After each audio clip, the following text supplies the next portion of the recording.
Fue que terminé. ¿No se acuerdan? Bueno. Nos está explicando qué es la inmunidad y que de toda la inmunidad hay intereses.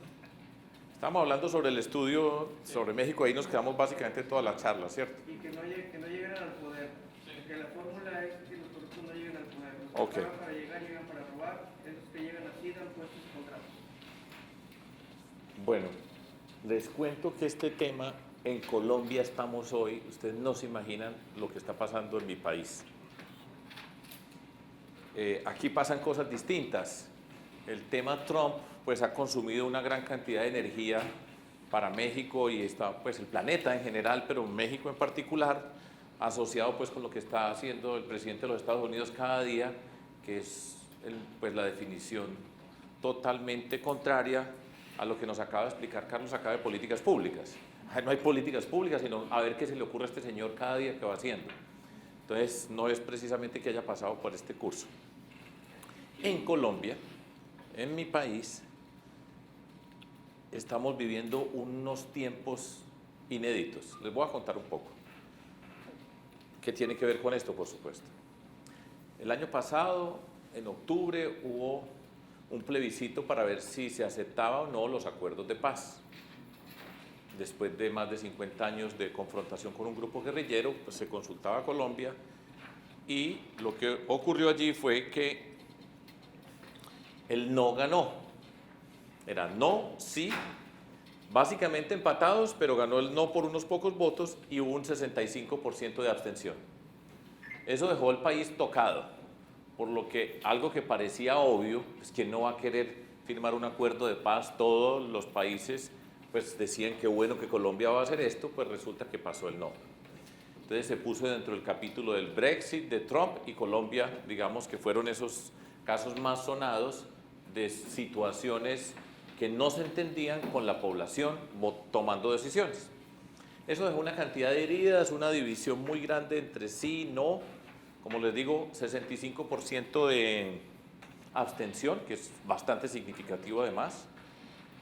Y ahí pues empieza el país con un problema serio.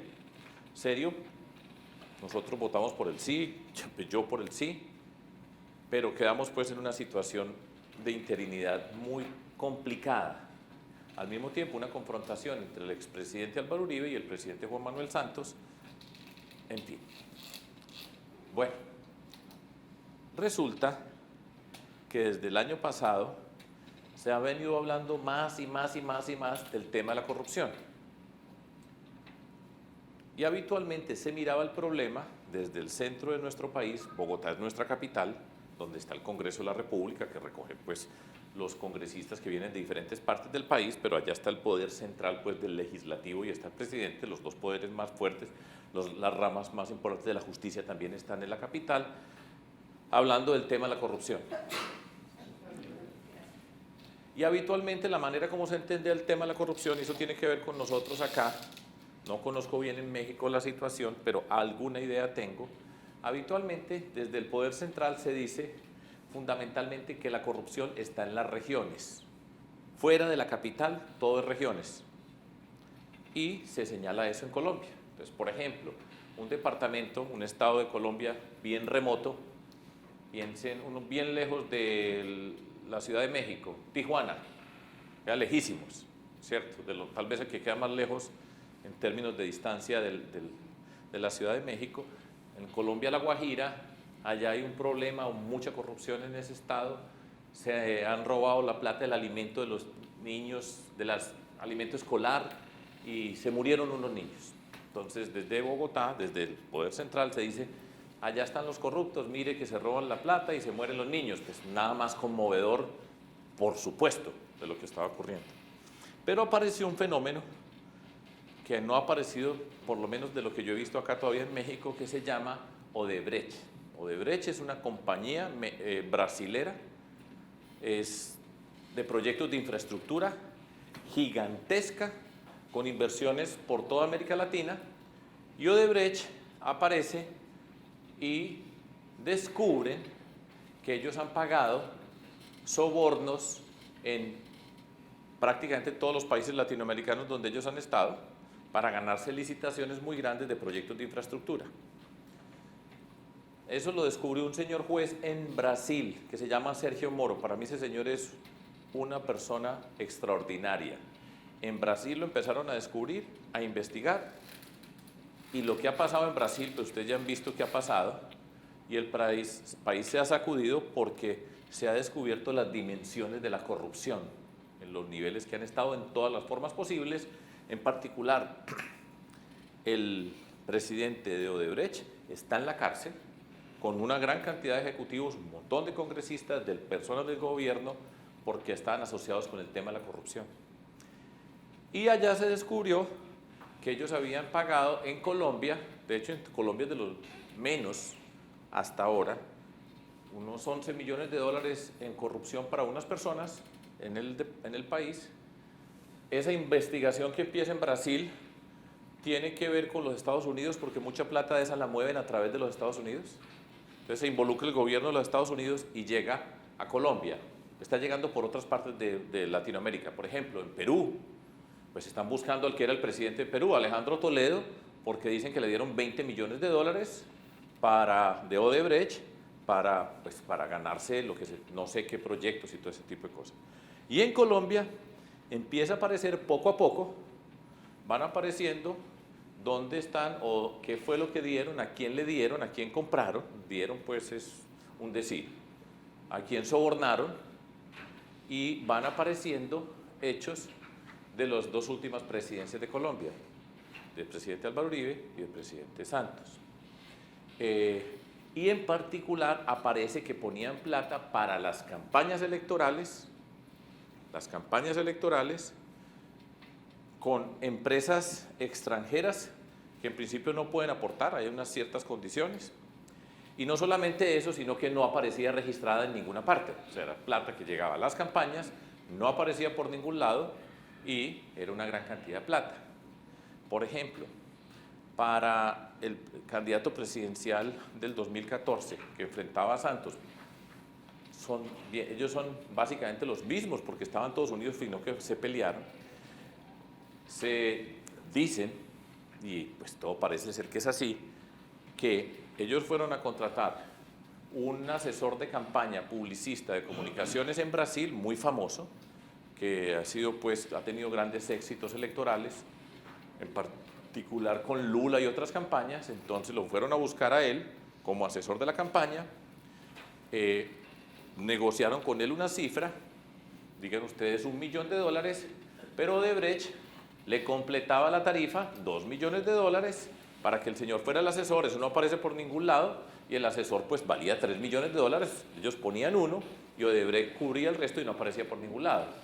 Eso para nosotros en Colombia y para nosotros los que hemos hecho política, estamos en política, pues es un platal, o sea, son $3 millones que nosotros nunca hemos tenido, nunca en toda una campaña, incluyendo todo, jamás.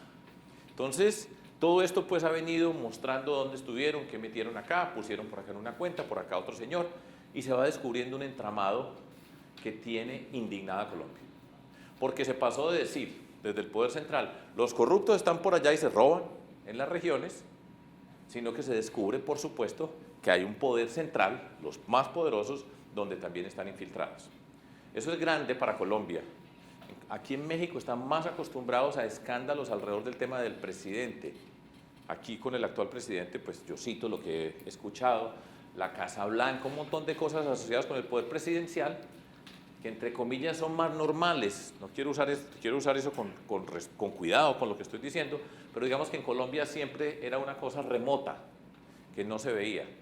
Pues aquí queda esto y hay una indignación muy grande en nuestro país, muy grande, pero muy profunda, asociada con esto.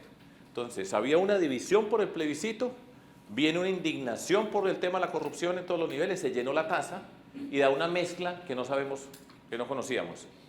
Porque una separaba a unos de otros, usted sí, no, de alguna manera, pero esta otra los empaca de otra forma por todos los contextos y hay un malestar muy grande en Colombia. Entonces, este tema de la corrupción está todos los días, a todas las horas, en las discusiones del país. Así como acá han discutido bastante sobre Trump, pues en Colombia está todos los días, a todas horas, el tema de la corrupción. Y por supuesto, quienes estamos en política, dentro de todo esto, pues no voy a entrar a darles todos los detalles, pero estamos metidos en la mitad de toda esta discusión. O sea, en particular, yo estoy metido en la mitad de esta discusión en Colombia, dentro de todo lo que estamos haciendo. Entonces, estar acá, venir a hablar a ustedes lo que hemos dicho, lo que hemos hecho, mirar esta situación particular, pues ha sido bien interesante para mí y hace parte pues de una cantidad de discusiones que les voy a ir alimentando. O sea, lo que yo estoy diciendo aquí está en proceso. En este momento deben estar entrevistando a alguien en una emisora sobre el tema de la corrupción. Y entonces el gerente de la campaña del presidente Santos, ¿dónde está la plata? ¿Qué es lo que tiene? Y empieza a descubrirse un entramado muy grande. Una observación en todo esto. Esto está pasando en Colombia y en otros países latinoamericanos porque uno en Brasil y los Estados Unidos se metieron, si no, nunca los encontramos. Esto no hubiera pasado jamás en Colombia, jamás nos hubiéramos dado cuenta de esto, si no hay un agente externo de esa naturaleza. Entonces, no es pues que nuestra justicia funciona y que fueron a investigar, jamás nos hubiéramos enterado de este tipo de cosas. Es muy bueno que esté pasando, es muy delicado para Colombia como país, porque estamos en un terreno muy, pero muy cenagoso, muy difícil. Yo he estado en campaña, pre-campaña, yendo por diferentes partes del país, escuchando por muchos lados, diferentes estados de Colombia, escuchando con mucha atención, grupos de toda naturaleza. Y ese malestar que hay es impresionante. Es impresionante, o sea, es un país distinto al que teníamos hace 6 meses. Así pasan las cosas en la sociedad. Así pasa, hay momentos donde hay rupturas, donde algo estremece una sociedad y las cosas cambian. Entonces, por ejemplo, en Colombia, una discusión que se tiene acá, que en Colombia no existía, y entonces empieza a hablar el populismo. Entonces viene el populismo, porque entonces se da la discusión política acerca del tema de la corrupción, diciendo, no, es que eso no puede ser el tema, que la lucha contra la corrupción no se debe politizar. ¿Qué hago?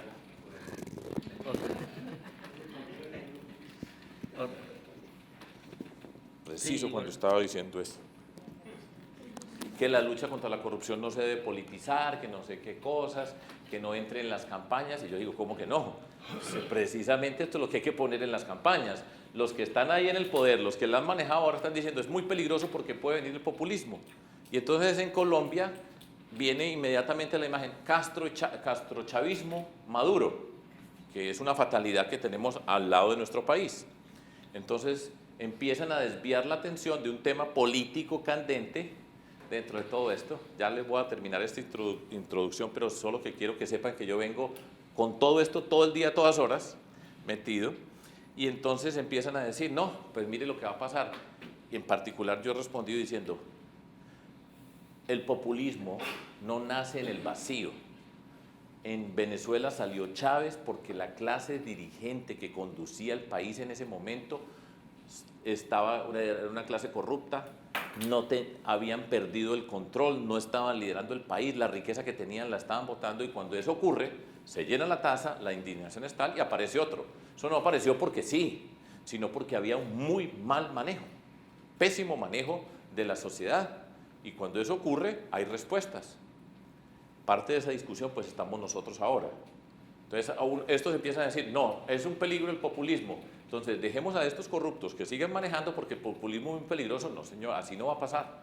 Estamos en una decisión política y las sociedades toman decisiones políticas, y quienes conducimos la sociedad en la forma que conduzcamos tenemos una responsabilidad política, y a quien elegimos es la forma como nosotros vivimos.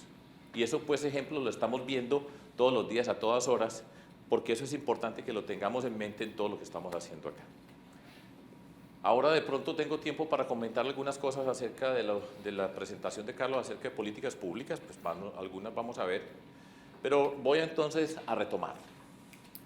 Entonces presentamos el estudio de María Amparo Casar.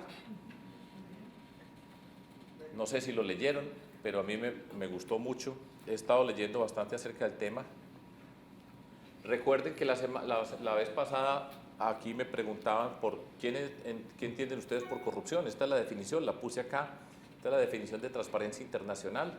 Es el abuso de una posición de poder para beneficio personal en detrimento del interés general.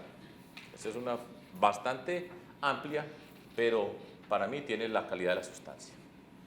Voy a leer, esto lo traje, a mí no me gusta poner estas imágenes así, pero aprovecho para leerla con ustedes, porque tiene que ver con estas discusiones acerca del tema de corrupción, cómo se precisa, cuáles son los elementos, porque además, valga la pena señalar, este es un tema relativamente nuevo de interés en el sentido político. Corrupción ha habido desde hace mucho tiempo, ahora voy a señalar algunas condiciones, pero en términos de políticas y de preocupación general, es un tema relativamente nuevo. O sea, Transparencia Internacional apareció a mediados de los 90s, que fue una primera respuesta a todo lo que estaba ocurriendo. Esto no era un problema antes, no era pues un problema explícito, establecido, que se tenía que enfrentar. Entonces, en el imaginario colectivo la corrupción es un buen negocio. ¿Cómo hacer para combatirla? Esto lo estoy hablando de esta persona que voy a leer acá, es de Transparencia Internacional en Colombia, una persona que yo admiro. Un famoso académico decía que la corrupción es una decisión gerencial y se rige bajo la siguiente fórmula: ¿qué tanto me voy a ganar en relación con qué tan fácil es que me cojan y sobre todo qué tipo de castigo voy a recibir? De eso hablamos acá, la impunidad, lo que arrojaba el estudio. O sea, no hay ninguna forma realmente en términos legales de prevenir o de desestimular, así en contravía del incentivo, un incentivo negativo para desestimular. Generalmente lo que los corruptos reciben en sus negocios es mucho mayor de lo que podrían perder en caso de que los cojan. Entonces tenemos que tratar de revertir esa ecuación y ahí el rol de la sociedad civil es crucial.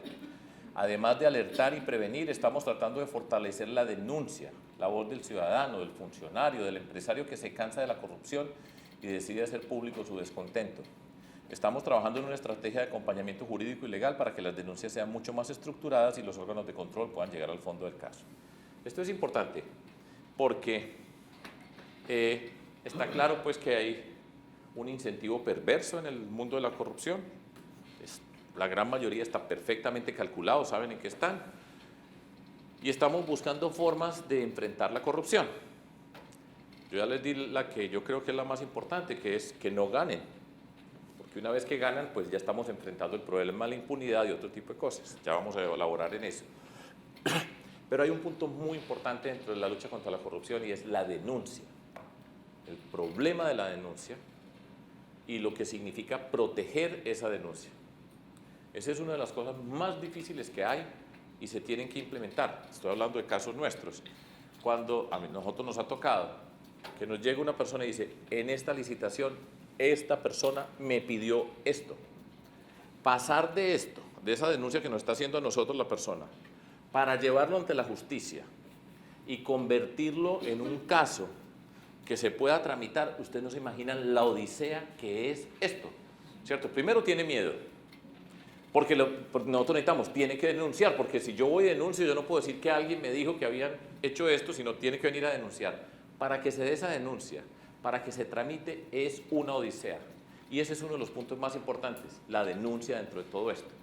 Pero quería traer esta frase, pues que tiene ese significado. Recuerden que hemos hablado de un liderazgo ético, en el sentido de movernos bajo la mirada que dice, son los medios los que justifican el fin, en contraposición del fin justifica los medios. Los medios justifican el fin, le da valor al proceso. Nosotros nos vamos transformando en medida que vamos avanzando. Cuando llegamos al objetivo, hemos recorrido un proceso y hemos verificado nuestras condiciones. La otra cosa es con tal de llegar de cualquier manera. Hay un punto bien importante dentro de todo esto que también he estado leyendo, solo lo presento a manera de curiosidad acá, porque hay una pregunta y es, ¿por qué tenemos estos niveles de corrupción nosotros en América Latina?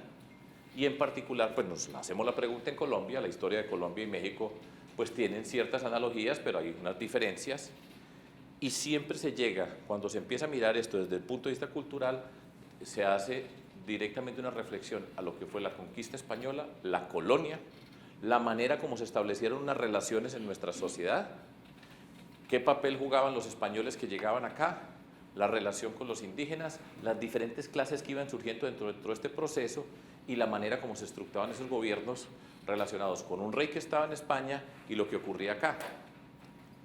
una gran mayoría de explicaciones están asociadas con ese camino que nosotros hemos recorrido en términos culturales con respecto a ese factor.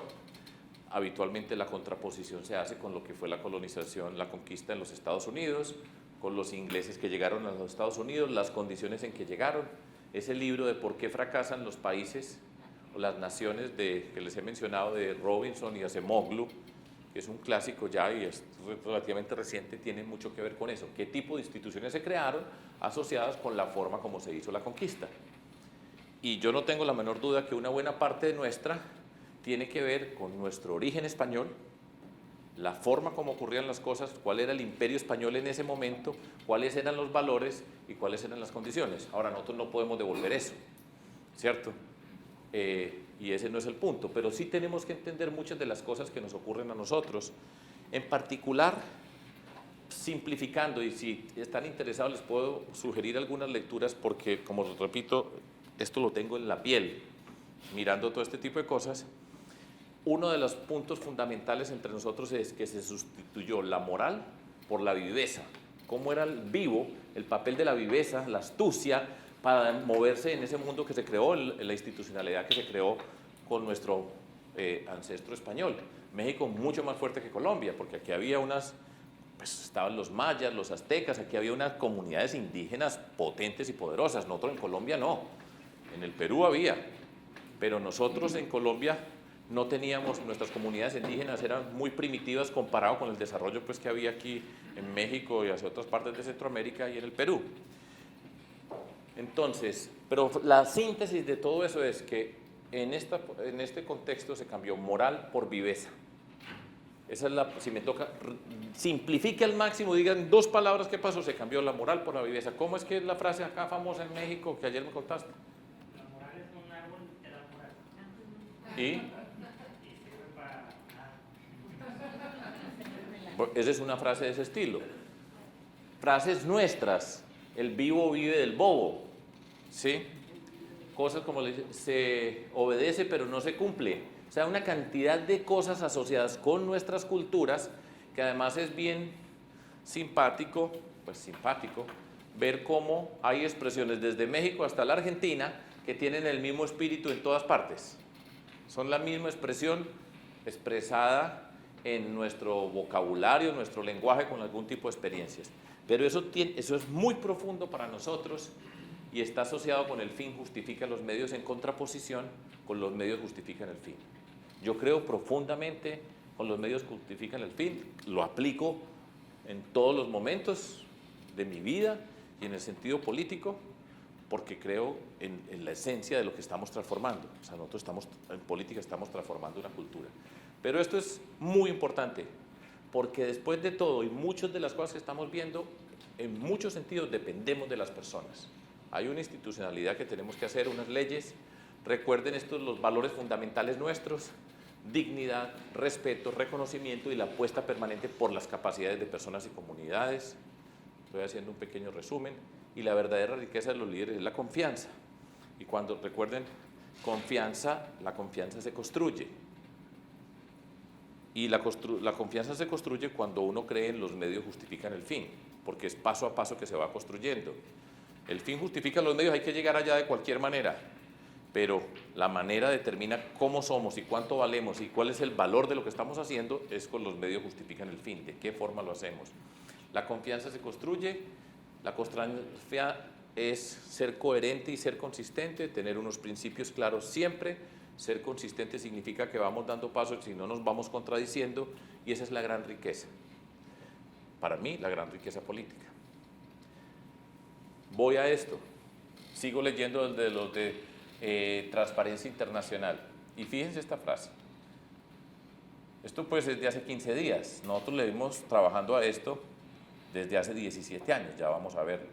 La primera y quizá, ¿cuáles son las principales formas de corrupción en el país? Estoy hablando de Colombia. Yo creo que vale en mucha medida también en México, pero eso lo dejo a que ustedes decidan y que ustedes evalúen en su país. La primera y quizás la más grave es la forma como se accede al poder en Colombia. Esto tiene que ver, por ejemplo, con la manera en la que se gestionan y se financian las campañas políticas y con el hecho de que aquellos que llegan a cargos de poder se dedican a devolverles el favor a quienes lo financiaron. acá encontramos el primer círculo vicioso entre el acceso al poder, la forma en que se utilizan los recursos públicos y el ejercicio de la corrupción. Eso es lo que yo vengo diciendo hace 17 años, está perfectamente dicho, y es pagan para llegar, llegan a robar. De la forma como se llega al poder, así se gobierna. Eso yo lo tengo claridad absoluta y hablo en primera persona, pues por toda esta experiencia y todo este reconocimiento. Y lo que estamos viendo con este caso en Colombia, que es lo mismo, que es análogo a lo que pasa en México. Estos ponen una plata, por lo general está oculta esa plata, nadie se va a dar cuenta y después se van a ganar unos contratos con unas condiciones extraordinarias.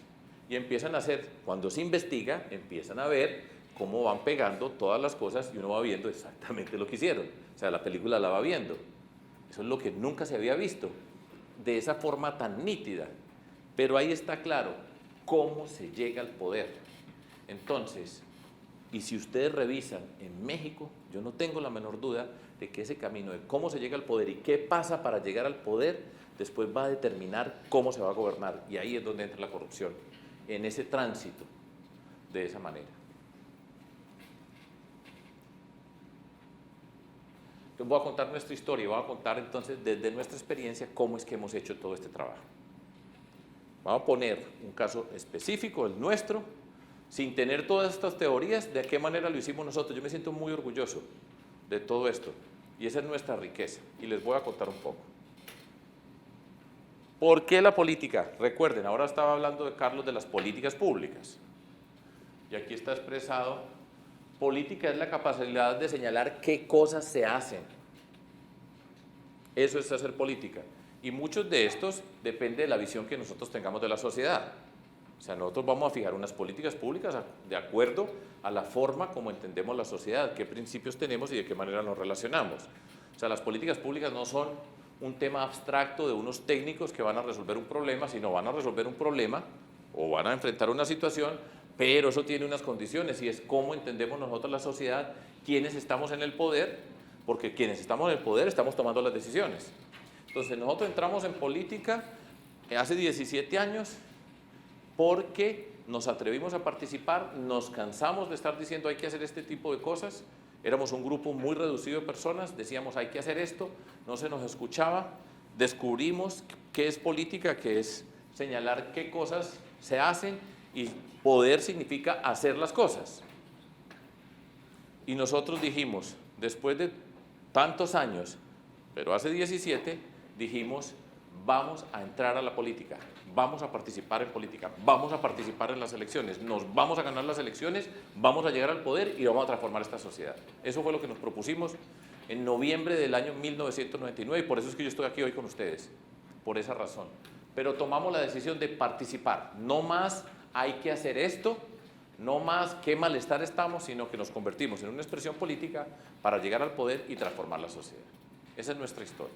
Entonces, en ese recorrido les voy a mostrar con toda claridad todo lo que nosotros hemos hecho, pero desde la perspectiva de lo que hemos venido discutiendo acerca del tema de la corrupción. Y no es una casualidad, sino que van viendo qué significa tener principios y de qué manera se va llegando hasta gobernar y hacer políticas públicas para enfrentar la corrupción en el nivel que las hemos enfrentado y las cosas se pueden hacer. Este es yo les mostré la vez pasada. Esto soy yo hace muchos años. Y yo escribía en periódicos, columnas de opinión, participaba en cuanto podía participar para decirle la importancia de la educación para transformar la sociedad, la ciencia, la tecnología, la innovación, el emprendimiento, la cultura, en todo lo que yo podía hacer. Aparte de mi labor como matemático, como científico, yo escribía, participaba en todo, en radio, en televisión, de todo, siempre con ese mensaje.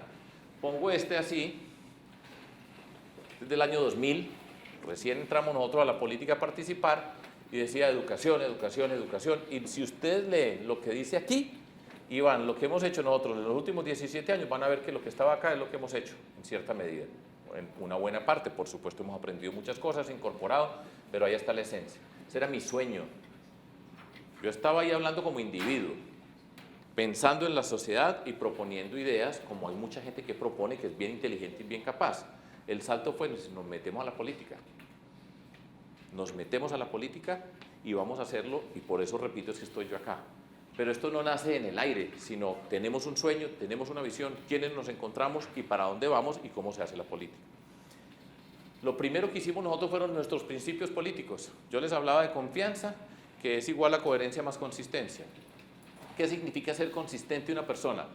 Que usted ve cada que está actuando, usted siente que está actuando bajo los mismos principios. Eso es lo que nosotros hemos hecho 17 años. Esto fue lo primero que nosotros entregamos en la calle en Medellín, en Volantes, porque nosotros tomamos una estrategia, que ya la voy a explicar, y esa estrategia fue, vamos a hacer contacto con la ciudadanía. Ya entramos a la política, vamos a hacer política. Ya pasé yo del profesor a un grupo de personas, vamos a entrar a la política, ya les expliqué por qué, y voy a mostrarles cómo se hace política, y después descubrimos todo lo mágico que hay detrás de todo esto. Y lo que quiero dar como mensaje es esto es una forma, esto no es un modelo, sino es un ejemplo, pero que se pueden hacer las cosas, se pueden hacer, porque uno de los grandes problemas que nos tenemos que quitar de encima es que no se puede. Ese es el poder que tienen, es que tiene que ser así. Entonces, cuando uno parte de que tiene que ser así, pues lo que va a diseñar, pues ya está limitado. Nosotros dijimos, no se puede. Chao, nosotros no tenemos que ser como este partido o este partido, nosotros vamos a hacer lo que queremos hacer y vamos a darle, a trabajarle.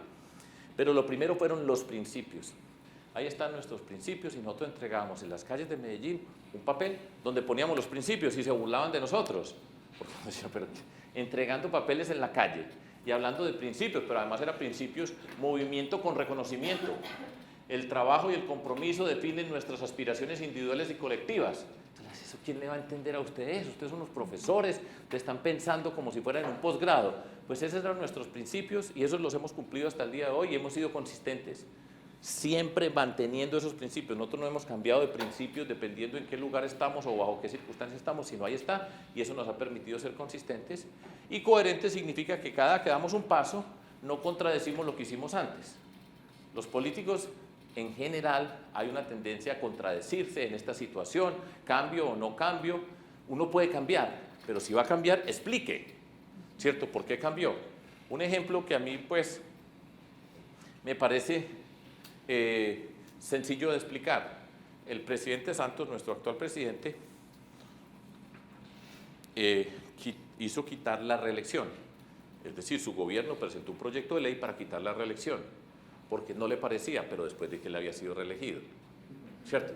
Entonces uno dice, pues eso es incoherente, porque dice, no, es que la reelección no debe ser, pero ya se había hecho reelegir. Si a mí me dice, cuando llega a su primer periodo, dice, yo no creo en la reelección y no lo voy a hacer, pues entonces uno dice, esto es coherencia, ¿cierto? Pues dice, la voy a pedir que la quiten, así la tuviera como posibilidad, pero después de que me reeligen, ya me parece que no es. Entonces, eso es un ejemplo muy sencillo de ser incoherente. Que la gente lo va, pues no es que la gente se ponga a pensar esto así, pero eso le va entrando a la gente y se van descubriendo esas cosas. Entonces, nuestra campaña fue entregar unos papeles en la calle, vamos por el poder. O sea, ya les dije, armamos un movimiento nuestro, vamos por el poder, allá vamos a llegar, vamos a hacer política, voy a mostrar que de la forma como se llega al poder, así se gobierna, y voy a mostrar todo lo que puede hacer uno para luchar contra la corrupción en ese camino. Esto es un ejemplo, como le digo, hay otros en la vida y habrá. Entonces, nuestra estrategia es muy sencilla, vamos para la calle. Nosotros tenemos que llegarle a las personas, nosotros no tenemos ninguna maquinaria electoral, líderes por allá sembrados, sino pues nosotros vamos a acercarnos a las personas. La estrategia es elemental. La estrategia es, por caminar no cobran, ni en Colombia ni acá en México. Usted puede salir a caminar todo lo que usted quiera todo el día. Y nosotros tomamos agua y café. Básicamente eso es lo que tomamos. Salimos de la casa bien desayunados y vamos a caminar. Y a cada persona le vamos a entregar un volante y le vamos a empezar a establecer una relación. Y vamos a ir caminando por toda la ciudad, por los diferentes rincones de la ciudad. Así empezamos. Esa era nuestra mirada, ese era nuestro entendimiento y esa era nuestra estrategia política para lo que teníamos. Extraordinario. Para mí, esto no fue diseño, esto era una decisión. Sabíamos que íbamos a tener en contacto con la ciudadanía, que a esa persona que llegan, esas maquinarias electorales le llegan a través de un líder que los va a organizar para las elecciones y que les va a ofrecer algo. Nosotros sabíamos que teníamos que llegarle a esa misma persona a pie con un volante a decirle que votara por nosotros. Esa era la batalla que estábamos dando, pero éramos conscientes de que esa era, y esa era la que queríamos dar. No era que no tuviéramos plata, entonces nos tocaba así, sino que nosotros no creíamos en ese contexto del clientelismo y la forma de pagar para llegar. Eso lo tenemos claro desde siempre. Y empezamos a hacerlo. Para mí fue una gran lección, y para nuestro movimiento y para lo que hemos hecho fue un gran aprendizaje, porque entramos a la política Yo a los 43 años, sin haber hecho nunca ninguna campaña, de una manera distinta, directo con cada persona es importante, tan sencillo como eso. Yo nunca en mi vida he hablado delante de 3.000 personas, nunca, ni las masas, ni levantado pueblo y hacer así, nunca. Pero hemos ganado las elecciones, y ganamos en Medellín, ganamos en Antioquia con cerca de 1 millón de votos y establecimos una relación diferente y aprendimos muchas cosas. En la ciudad, a sentirla, cuando usted camina, escucha, ve, huele, siente, todo eso es parte de las sensaciones que nosotros tenemos cuando, adelante tranquila, cuando estamos en la calle. Así fue nuestra experiencia, así fue mi experiencia personal en ese contacto, persona por persona, entregando en una esquina, repartiendo, tener la ciudad en la piel. Eso fue tremendo para mí, mi aprendizaje. Hay otras personas que tienen otros aprendizajes. Hay unos que han participado en partidos desde muy temprano y han hecho parte de un aparato y pueden, no quiere decir que sean malas personas o corruptas por haber estado allá, ni más faltaba. Pero la nuestra era bien particular. Yo viejito y ya aprendiendo de esa manera. Con una convicción muy profunda, porque es que ustedes levantarse todos los días por años para salir a repartir volantes y caminar horas y horas y entregar un volante en una esquina, tiene que querer mucho lo que está haciendo. Si no lo quiere, se queda acostado. Es más fácil quedarse acostado que salir a hacer este trabajo de manera juiciosa, deliberada, con una convicción muy profunda, porque además la convicción la transmite usted cuando entrega el volante. Entonces, con plata puede poner una persona que reparta volantes por todo Monterrey, en todo barrio. ¿Cuánta plata tiene? Yo le aseguro que consigue personas para que le reparta a todas las personas de Monterrey un volante. Pero el hecho era cómo repartíamos nosotros ese volante, con esa convicción tan profunda, esa emoción tan grande de que estamos entregando algo muy valioso, en particular yo, que nunca había hecho eso en mi vida. Y en tercer lugar, pues nosotros estudiábamos la ciudad. Yo vengo del mundo académico, para nosotros el conocimiento es un valor muy grande de nuestra sociedad. Entonces teníamos las personas, estudiábamos cada lugar, pero cada que estábamos estudiando un lugar lo conocíamos, caminando. Eso es muy potente y así aprendimos a hacer política nosotros. Repito, no es la única forma, esa fue la nuestra. Ahora se pueden aprender de muchas formas, pero les estoy contando la nuestra y lo que significó. Y empezamos a cambiar la ciudad desde que estábamos repartiendo los volantes en la calle. El hecho, como estábamos haciendo la política, ya era un medio para llegar a nuestro fin. Era un medio de relacionarnos con las personas, de caminar, de conocer el territorio para llegar a gobernar la ciudad. Pero ya estábamos transformando la ciudad. En esa relación que íbamos estableciendo con la gente, al principio pues éramos una novedad absoluta, ¿cierto? En Medellín, además donde había miedo en el territorio, tantos lugares asociados con la violencia y todo eso, y nosotros caminando repartiendo un volante. Eso es, para mí ha sido pues una gran experiencia. Ahí estoy yo repartiendo volantes, un profesor titular de matemáticas que vivía en Bogotá, y ahí estoy en Medellín, en las calles repartiendo volantes, hijo de una familia privilegiada de Medellín. Mi mamá nunca se imaginó que el hijo mayor de ella iba a salir a la calle a repartir volantes en un bus. Pues eso nunca pensó mi mamá en la vida, que el mayor de ella, su Sergio, iba a estar en la calle haciendo este tipo de cosas. Y llegaba a la casa con todo negro, de estar todo el día caminando por allá. Le digo que estaba, pues yo soy negrito, pero estaba más negro todavía. De todo lo que significa estar en la calle con vendedores ambulantes, compartir en las esquinas, todo eso, para mí extraordinario. Y estábamos construyendo. Fíjense que nosotros estamos diciendo, somos libres y seguimos caminando hacia el triunfo sin hacer concesiones a la corrupción y a la politiquería. Nosotros estamos hablando desde la corrupción desde hace 17 años. Ahí está puesto. Pues tengo 1 millón de anécdotas, no me puedo quedar acá todo el día porque les podría contar 1 millón de anécdotas asociadas con eso. Pues hoy nadie escribe un volante de esa manera. Esta era la foto, esto fue en el 2003, esta era la foto que habíamos tomado en el 2000. Pues nosotros no teníamos el asesor de imagen que venga acá, arriba hacia acá, para tomarme esa foto a mí, que fue en el 2000. 3 años después usamos la misma. Y yo estaba ahí, entonces, ya no, una foto. Y yo dije, qué horror, pues qué pena fotos. Yo soy un profesor, a mí me da vergüenza todo eso. Entonces, tener un amigo para hacerme reír, que yo me riera un poquito para tal cosa. Esa fue la camisa con que yo salí de la casa ese día. Sí, en fin, todo eso pasaba. Hoy ya pues es muy diferente el mundo. Pero ese era nuestro trabajo. Hablamos, dicen que Fajardo no tiene experiencia, porque decían eso. El profesor bogotano era yo. A mí me decían profesor bogotano. Profesor porque yo soy un profesor. Y bogotano porque yo viví mucho tiempo en Bogotá.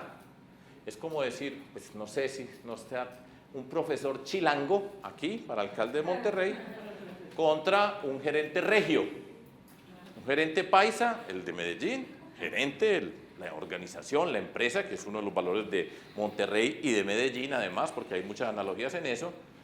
El profesor está por debajo del gerente en el imaginario, y regio contra chilango, pues está más fácil ganar aquí siendo regio que siendo chilango, allá también. Como se llega al poder, así se gobierna. Hicimos la campaña y entonces ya voy a llegar, pues, como les digo, yo tengo 1.000.000 de historias. A mí me han pasado una cantidad de cosas, pues me ha pasado, es que he descubierto en este mundo totalmente, pero ya vamos a llegar a gobernar. Así hicimos, no pagamos un peso por un voto. Lo que se nos ofreció para unirse a nosotros y nosotros no los queremos. Yo recuerdo, por ejemplo, uno de los líderes más famosos de Antioquia, que tenía su candidato a la alcaldía, y faltando 2 meses para la elección del 2003, piden una cita, a ver qué quieren, y básicamente nos están diciendo, nosotros nos retiramos nuestro candidato y lo apoyamos a usted. Algo así como el líder más potente, pues sería una analogía del PAN. Nosotros somos independientes y vienen y nos dicen, tenían todo el control. Ellos tienen la capacidad para ocupar todos los espacios de elecciones, las urnas, todo. Es un lío muy grande organizar unas elecciones. Y nos vienen y nos dicen eso, y yo lo que les digo es, muchas gracias señores, que nosotros no queremos nunca estar con ustedes. Es que a ustedes son los que vamos a sacar nosotros allá. Ahí tengo un enemigo pues desde hace 17 años encima. Y cada que pueden me están insultando, pero así se los dije en la cara. No nos interesa para nada que ustedes nos apoyen a nosotros, es que nosotros no queremos nunca que ustedes estén en el poder y a ustedes son los que vamos a sacar. Eso pues, además lo hicimos público. Y yo salí y dije, me vinieron a ofrecer esto y les dijimos que no. Eso pues, como les digo, lo tengo de enemigo desde hace 17 años. Esos son enemigos que usted tiene para el resto de sus días. Hasta que yo me vaya de esta tierra, los tengo de enemigos, pero les dijimos no. ¿Por qué? Por principios, porque el proyecto no era ganar las elecciones, sino cómo llegamos nosotros allá. Nos planteamos los problemas fundamentales de la ciudad con nuestros principios, las desigualdades, la violencia, la cultura y la ilegalidad. Esos son los 3 problemas fundamentales de Medellín en ese momento. Siguen siendo los mismos problemas con diferencias. Ya el tema de la violencia en Colombia cambia de condición, pasando esa página que hemos venido pasando del tema guerrillero, la violencia va adquiriendo otras condiciones, todo esto va cambiando, es natural, y nosotros llegamos a tomar unas decisiones sobre la sociedad. Fíjense ustedes, y esto es parte de la discusión, la semana pasada yo estaba en Inglaterra, estuve en la Universidad de Cambridge dando una conferencia y en la London School of Economics dando una conferencia también, y un profesor me decía, ¿y cuál es la ideología de ustedes? Le dije, nosotros rompimos con esa idea hace mucho rato, y le contestaba yo al profesor y le decía lo siguiente, muy agudo el profesor en sus preguntas, y yo le contestaba lo siguiente. Hay varias formas de contestar. La primera, ninguno de los partidos que hay en Colombia tiene una sola idea. No le conocemos una idea, mucho menos una ideología. O sea, aquí nadie tiene, si fuera por ese tipo de cosas. Pero lo que nosotros somos es este siguiente paquete, y yo se lo dejo a usted para que lo mire. Somos unos principios. Esos principios determinan una mirada a la sociedad. Ahí están, ¿cierto? Nosotros planteamos unos problemas. Dependiendo de qué problema plantee uno, pues tiene una mirada de la sociedad. El primero que nosotros ponemos, pues estoy hablando de 1999, son las desigualdades. No ahora que las desigualdades ya existen en Estados Unidos. Hace 17 años en Estados Unidos nadie hablaba de desigualdades, en Europa no hablaban de desigualdades. Hoy sí. Hoy en Estados Unidos se habla del 1% que tiene que porcentaje de la sociedad, y es un cambio dramático en el mundo. Pero nosotros estábamos hablando de desigualdades desde ese momento, violencia y la cultura de la ilegalidad. Y hay otras personas que llegan a la alcaldía de la ciudad a decir, voy a resolver el problema de la movilidad, tal problema y tal problema. ¿Qué problemas propone usted? Ya está tomando una decisión acerca de cómo entiende la sociedad. Y después empieza a proponer una solución. Entonces yo le decía, mire lo que nosotros somos, los principios, los problemas y la solución que damos, y usted saque la consecuencia, saque la conclusión a ver qué le da. Nosotros rompemos con ese esquema, para mí obsoleto, de unas ideologías que determinan todo, sino una forma de acercarnos distintas a la política, a lo público, para construir. Y ese fue nuestro camino, y por ese vamos.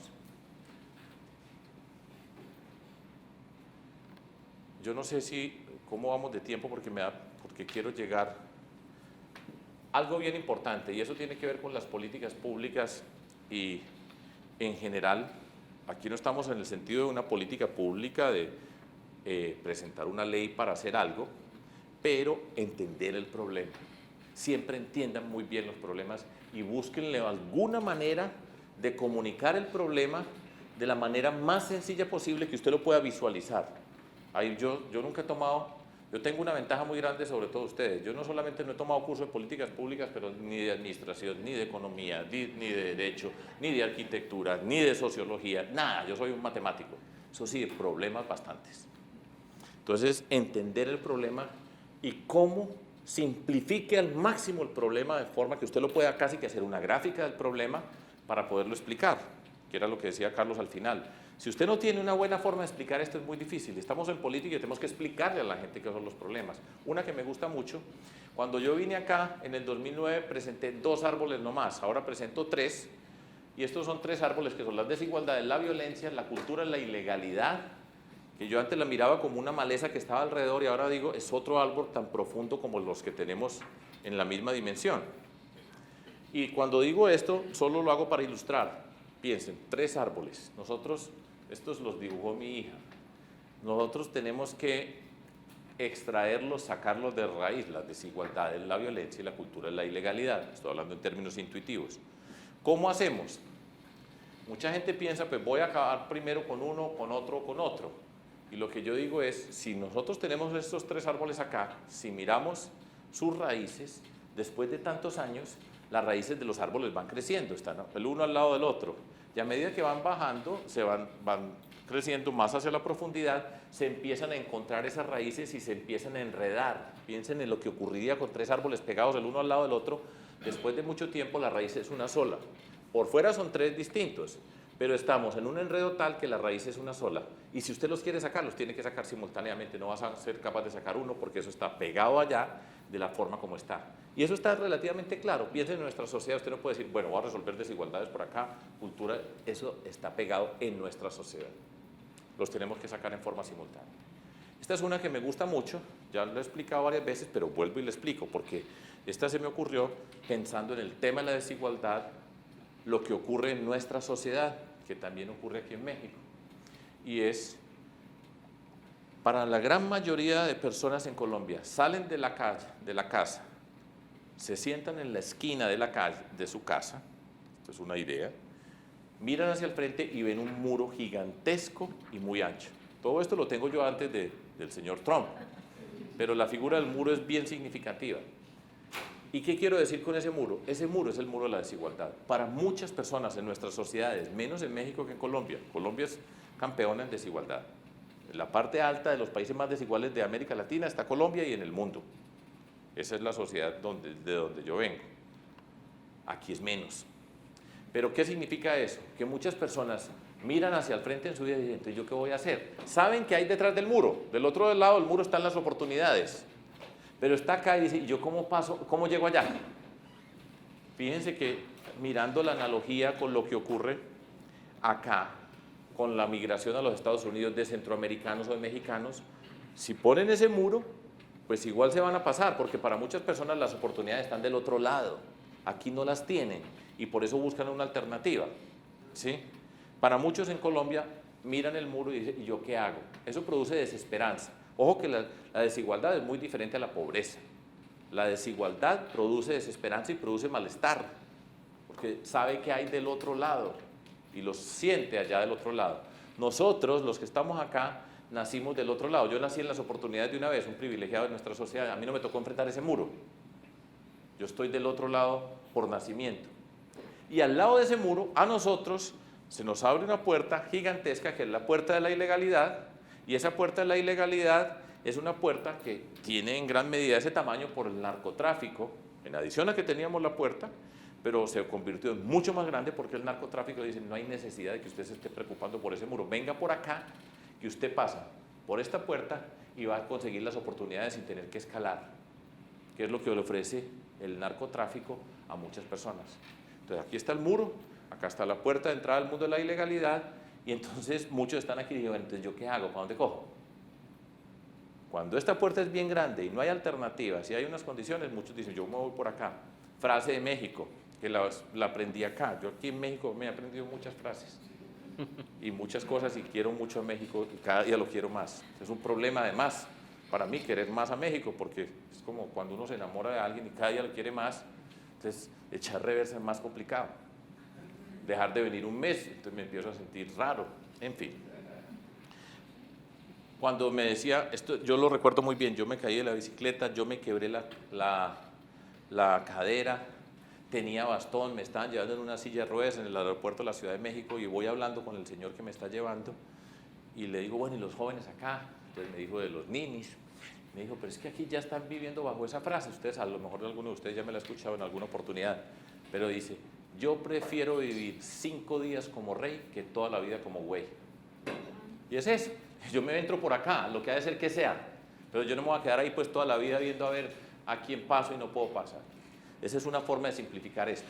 Esto me sirve para explicarle a la gente, para que se entienda el sentido y además pues eso tiene la implicación de nuestro reto político ha sido hacer la puerta más estrecha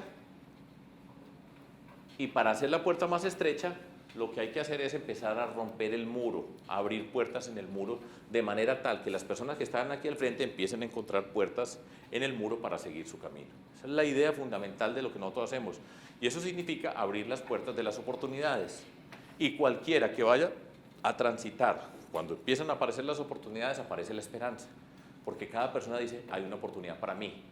Eso es muy importante en las personas y en las comunidades. No es que está resuelto el problema, pero empieza a decir, hay una oportunidad para mí.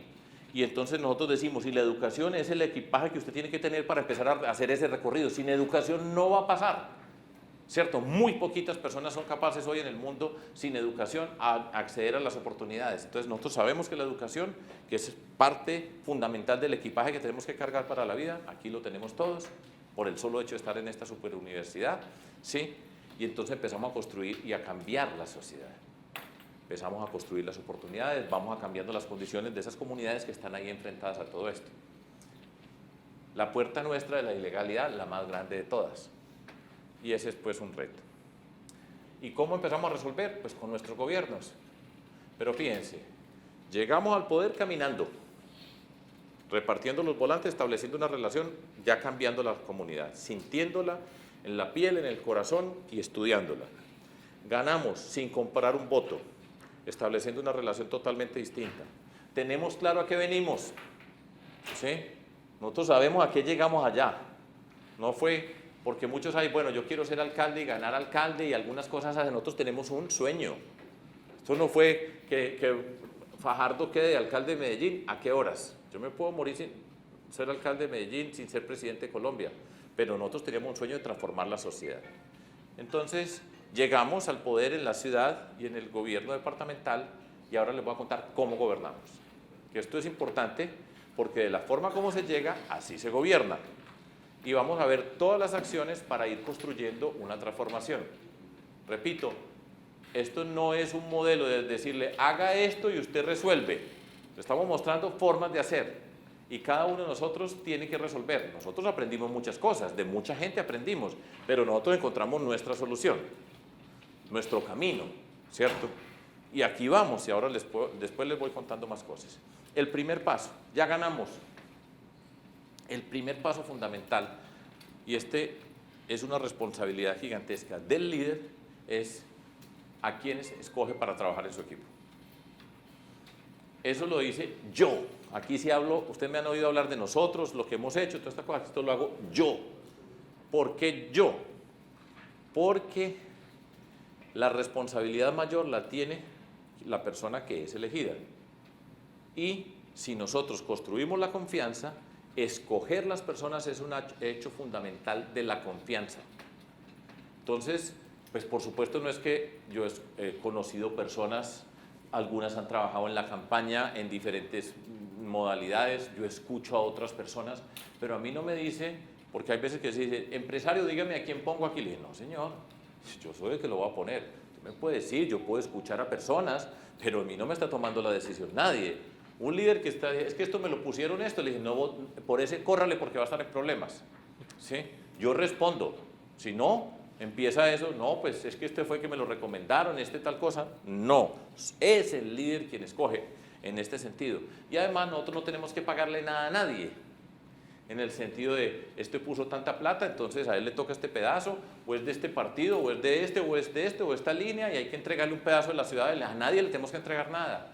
Primer punto para escoger, que sean honestos, que cuando estamos cada vez viendo más la corrupción, pues uno se empieza a dar cuenta cuál es la honestidad.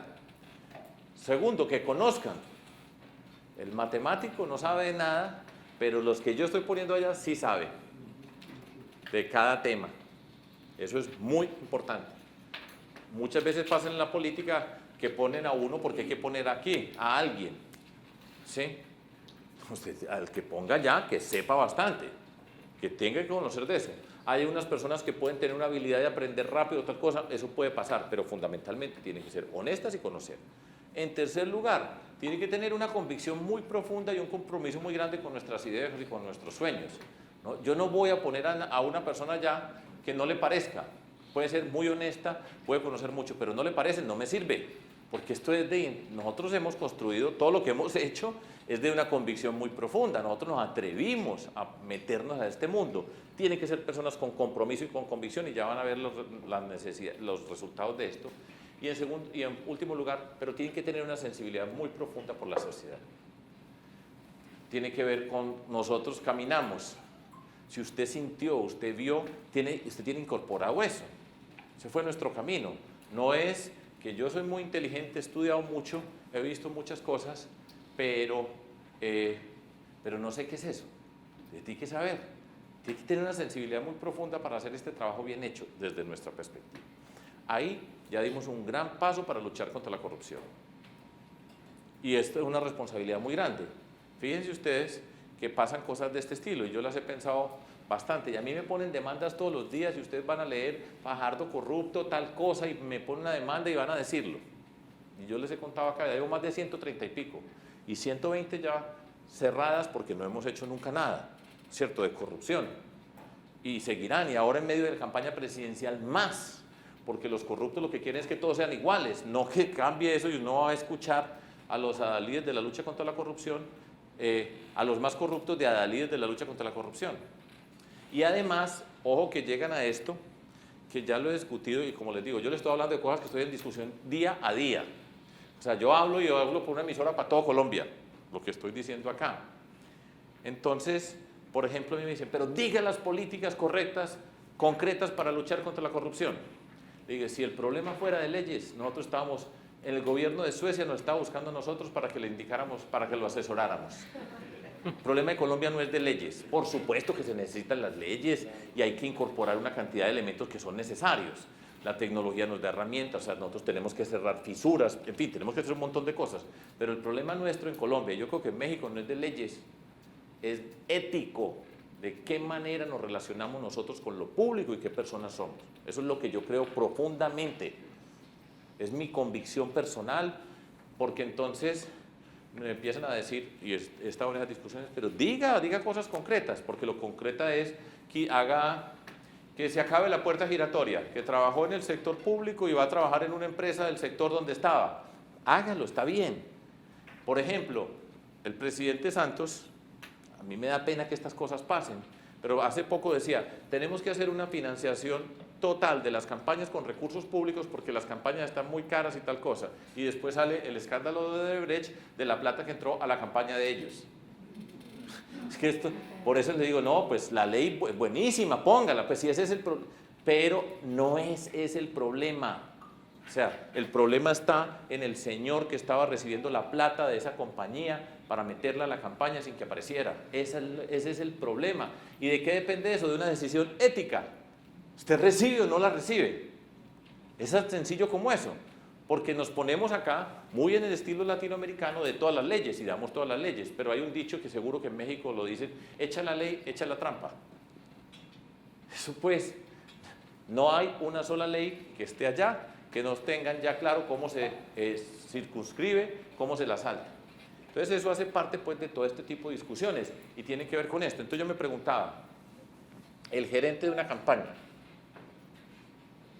aquí están poniendo a los gerentes de la campaña como los culpables. Le dije, ¿usted a quién puso de gerente en la campaña? ¿Usted qué responsabilidad tiene con el gerente que puso? ¿No tiene? Ah, entonces sí es muy fácil. Pero si uno pone el gerente de su campaña, yo pongo una persona ya que es honesta y en la que yo creo. Yo no voy por la calle a ver, venga a ver uno, usted venga de gerente. No, usted pone una persona que conoce, que sabe y que confía en ella, porque es la que va a recibir los recursos. Y a usted lo pueden tratar de infiltrar y de poner lo que usted quiera. Y uno no sabe, pues que todo eso le puede pasar. Estamos en un mundo de esta naturaleza. Pero el que pone allá, el que dice, fueron tantos y aquí llegaron, usted lo escogió. Entonces yo me pongo a pensar, si a mí me dicen eso, le digo, yo renuncio. Porque yo no fui capaz de una persona que toda mi confianza, mire lo que pasó. Ahora, puede que haya ciertas circunstancias, uno habrá que discutir. Pero por eso yo considero que esto es muy potente. Esto no es charlando. O sea, y en parte de lo que he discutido muchas veces en estos contexto político en el que estamos ahora, pero dígame cosas concretas. Cuando me dicen eso, le digo, mire, el problema no es de leyes, pero yo, como gobernante, como alcalde de Medellín y gobernador de Antioquia, yo he manejado billones de pesos, billones, muchos millones de pesos colombianos, ¿cierto? Muchos miles de millones de dólares. Y esa es una responsabilidad que tiene quien conduce. Y por eso están estas personas que yo escogí, que están tomando decisiones y puede que pase algo, pero la posibilidad que pase es muy pequeña. Y de qué manera conducimos, que es muy diferente a un congresista que está haciendo campaña, que nunca ha manejado nada, y dice todas las fórmulas, entonces le dice las leyes, y yo digo, hay leyes necesarias, pero es ético el problema, y empieza por esto cuando vamos a gobernar. Y ustedes, pues más de uno ha estado en un gobierno, y entonces usted tiene que tomar decisiones con respecto a esto. Cuando usted llegó... Sergio, disculpe. Sí. Entonces, lo que usted nos comenta obviamente a mí se me hace algo fundamental y ciertamente, eso lo digo con honestidad, es el discurso que hemos escuchado constantemente de políticos a lo largo de años. Mi padre inclusive siempre lo decía, un político siempre tiene que rodearse de gente que sea honesta, de gente que tenga conocimiento, que tenga convicción de ayudar a la sociedad, no de enriquecerse ellos mismos, que tengan esta sensibilidad social. Yo desde que soy chico escuchaba cómo mi papá siempre lo decía y se quejaba y votó por un partido y luego por otro y luego buscó una opción distinta y ahorita está totalmente decepcionado. Yo todavía no me decepciono. Royapar, yo honestamente veo que él ya se decepcionó. El punto que a él lo decepcionó es que en su momento votó por el partido de muchos años aquí en México, votó por el PRI. En Chihuahua hubo en su momento un impulso muy grande por cambiar el partido tradicional que era el PRI. Mi papá en su momento votó por el PAN, lo decepcionó el PAN, luego trató de ver alguna propuesta por independiente. Y la decepción se derivó a que precisamente siempre los que llegaban argumentaban, soy incorruptible, me he rodeado de un equipo de gente que definitivamente va a cambiar lo que anteriormente hacía el PRI corrupto.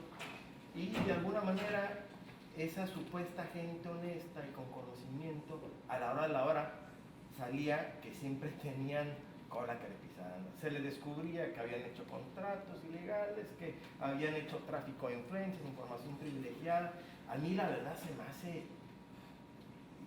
así como lo está comentando, que su gobierno usted haya escogido gente honesta y que definitivamente nunca se le encontró nada de lo que yo entendí ahorita lo que comentó. Sí. Cuando fue alcalde de Medellín y gobernador de Antioquia, su equipo de trabajo nunca tuvo nada, nunca usted tuvo un colaborador al que usted le depositó su confianza y que lo haya traicionado usted, nunca se presentó eso. Pues hasta el día de hoy no, fíjate qué tan emocionante, y por eso es que estoy aquí, por eso es que me pagan en el TEC, porque si yo hubiera tenido todo eso, estoy seguro que a mí no me hubieran contratado para venir acá. ¿Con qué cara iba a decir yo esto aquí teniéndolos? Pero además me han puesto todas las demandas y las que me siguen poniendo, y tendremos que responder. Y puede que pase, hasta el día de hoy, aquí estoy yo y aquí respondo. Y por eso, exacto, y queda que eso es lo que, según yo entendí, si algún día detectan a uno de mis colaboradores que no se comportó con honestidad, yo renuncio, así es lo que acaba de decir usted, ¿verdad? Sí, sí, sí. No, mis respetos. Entonces, porque estamos para campaña presidencial ahora. Claro. Y imagínense cuántos van por mí. Pero ¿cuántos tengo yo detrás diciendo vamos a buscarle la caída a Fajardo que está diciendo esto y que lo digo acá? Pero además esto lo digo en Colombia, pues no es que solo lo tenga preparado para el salón de clase. Yo lo digo allá, ¿sí? Y digo, dígame un puesto, un contrato, y no hemos pagado por un voto, uno. O sea, es un reto, somos una amenaza muy grande. Todo me demanda. Pero pues tenga la certeza de que demanda significa, mire este contrato, vaya, investígalo, ¿cierto? Y así llevo pues 135. O sea, no es que yo fui por acá como un ángel volando y nada. A mí me quieren bajar la cabeza. Y si encuentran que alguna persona que trabajó conmigo, que yo nombré, diciendo, mire, este señor que usted nombró, mire lo que se robó, yo les tengo que decir, sabe que yo me retiro de esto porque a mí me da vergüenza, o sea, yo tengo una responsabilidad muy grande. Eso significa que todos los que trabajan conmigo los tienen más investigados porque todos dicen, más los investigan, a todos los que trabajan conmigo también los demandan. O sea, nos metimos y ese es el reto que asumimos, pero por eso estoy aquí parado. No, y yo se lo digo porque eso es lo que desde chico, en lo que mi papá creía y en lo que digo, eso es lo que yo todavía creo. Y así que usted me lo diga con esta contundencia y ante este foro, me sorprende muchísimo y le deseo mucho éxito. Ojalá usted sea presidente y ojalá lo permea a toda América Latina y al resto del mundo. Ojalá, pero bueno, hay gente que ha hecho esto, o sea, no soy el único, pero ese es el reto que nosotros tenemos, es que por eso nos metimos a esta sociedad. A mí mi papá me decía de pequeño, métase al Partido Liberal para cambiarlo por dentro. Y yo, no, papá, olvídese, ¿cierto? Y desde pequeñito yo estaba acostumbrado a la frase, todos son iguales, prometen y no cumplen, todos son ladrones. Y están hablando, le voy a contar la que me acaba de pasar el lunes de la semana pasada. No tengo el video acá, yo no sé si ustedes están aburridos conmigo que les estoy trayendo lo que me está pasando en el minuto, pues estamos live, ¿cierto? Básicamente en todas estas cosas. La semana pasada yo esto se lo contaba a Carlos anoche, que fuimos a cenar. Yo estaba en Bogotá, en un municipio al lado, un par de municipios al lado de Bogotá, y a las 11 de la noche me iba para Inglaterra a dar una conferencia en Cambridge y en la London School of Economics. Me voy para un pueblo que queda al lado, que se llama Facatativá, y allá Bogotá es como la Ciudad de México. Bogotá es grandísima, es nuestra capital, es extraordinaria como la Ciudad de México. Y ahí al lado, entonces, los municipios que crecen al lado, pues están afectados todos por la vida de la ciudad capital. Bueno, pero ahí todavía hay una parte medio rural. Me dijeron, vamos a un cultivo de flores. Yo iba en el carro y decía, uy, voy con un cultivo de flores aquí, y ahora tengo que ir a esta reunión, y después con unos empresarios, y después me voy en un avión para Inglaterra. Bueno, yo ahí medio iba en el carro y yo, ¿por qué voy acá? Bueno, nos bajamos en el cultivo de flores con un amigo pues, que hace parte de nuestro grupo. Estaban esperando unos periodistas de la comunidad. Ahí di una entrevista, tema la corrupción, eso pues en todas partes está. Y había una especie de tarima, empezaron a llamar a las personas que trabajan en el cultivo, muchas mujeres que trabajan en el cultivo de flores. Colombia exporta flores, es tal vez el segundo o tercer país que exporta más flores en el mundo. San Valentín, por ejemplo, en Estados Unidos es un día donde en Colombia se venden yo no sé cuántas flores, eso pues es una riqueza de nosotros. Y está esa tarima y empezaron a llegar un montón de personas y me dijo, hable. Una cosa es hablar aquí con ustedes en el TEC, ¿cierto? Otra cosa es tener 300 cultivadoras de flores con algunos hombres y mujeres allá para hablarles sobre esto, que no sabían quién era yo realmente, ¿cierto? Porque allá les dijeron, pues venga que llegó un señor, pues más o menos le habían dicho, un político, pero pues así que dijeran Fajardo de Medellín, tal cosa, no sabía. Yo más o menos no les hablé y terminé, cortico, y dije, ¿quién quiere hablar? Entonces, todo el mundo tímido, callado. Entonces había una mujer allí enfrente con una cachucha rosada y le dije, tú, la de la cachucha rosada. Entonces ella venía y entonces una señora dijo, yo también hablo, y se vino una señora. Pues debe ser un poco menor que yo, pero es una mujer que ha trabajado, que se vea que ha trabajado en el campo, que es un trabajo exigente, y se para al lado mío. Estamos en la tarima con todas estas personas. Entonces, ¿tú cómo te llamas? Flor Martínez. Floricultora, y se llama Flor. No se me olvida el nombre, porque era... Y hay una actriz en Colombia que se llama Flora Martínez, que yo la recuerdo muy bien. Entonces era... Y me dice, al lado mío, Bueno, pues si usted es político, es ladrón. Así me saluda. Si usted es político, es ladrón. Porque no hay ningún político que no sea ladrón. Y señora, yo no soy ladrón. Pero yo entiendo lo que usted me está diciendo. O sea, yo entiendo ese malestar muy grande. Le dije, cuando yo era niño escuchaba esta frase.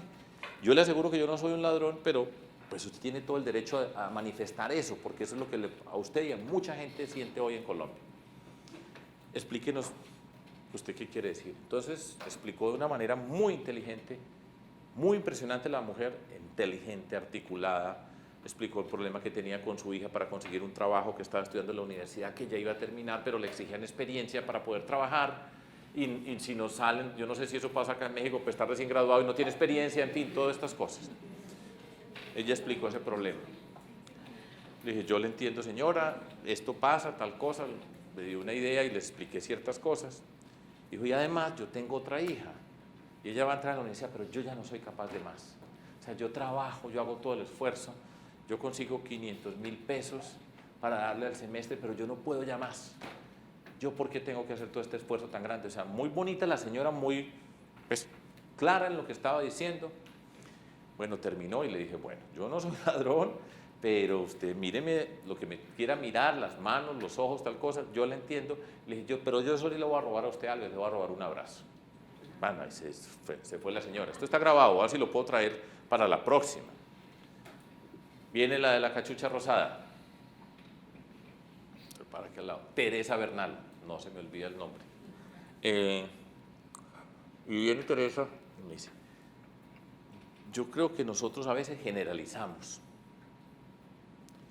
Y, pues como hizo mi compañera Flores, pero nosotros tenemos que entender que nosotros no podemos seguir eligiendo esos políticos que hemos elegido.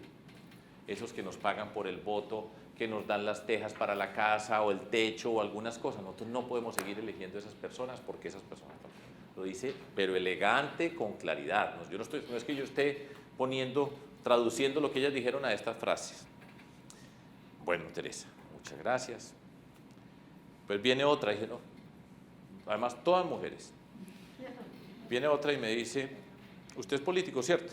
Ellos no saben, pues, para ellos Medellín es, pues, como para cualquiera puede ser Turquía, ¿cierto?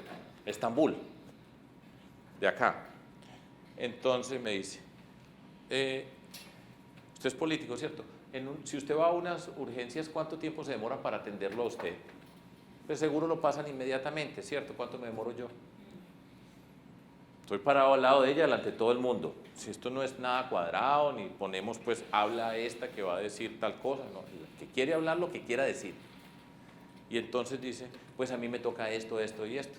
Eso no puede ser. Tiene toda la razón, señora. Si esas son las desigualdades de esta sociedad, pero usted lo entienden en un segundo, los políticos siempre de primeros. Y me dice, ¿y entonces cómo vamos a hacer? Yo, pues todavía no estamos hablando del programa de gobierno, estamos escuchando, planteando unas ideas básicas en estas conversaciones. Me dice, sí, porque yo sé que hay dificultades financieras, eso yo lo sé. Y yo sé cuáles son los problemas con las EPS, es una institucionalidad que tiene el sistema de salud colombiano que no funciona. Pero, ¿por qué tiene que ser así?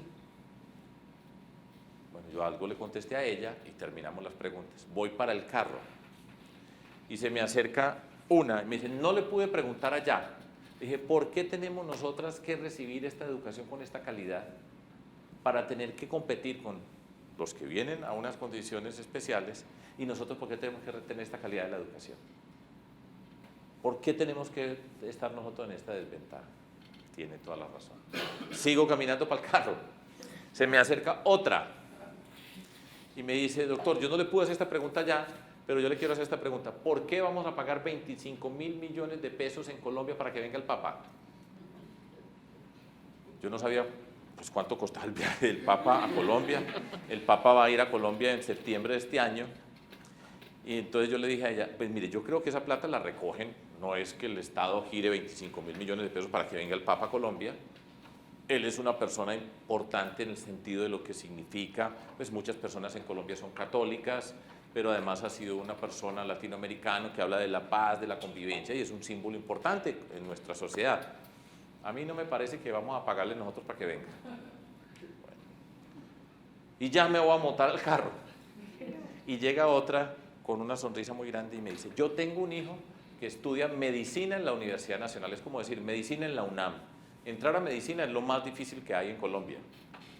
Es la carrera que tiene más demanda y, por supuesto, pues no pueden recibir muchos y es la más exigente. Y en las universidades públicas, pues muchísimo más.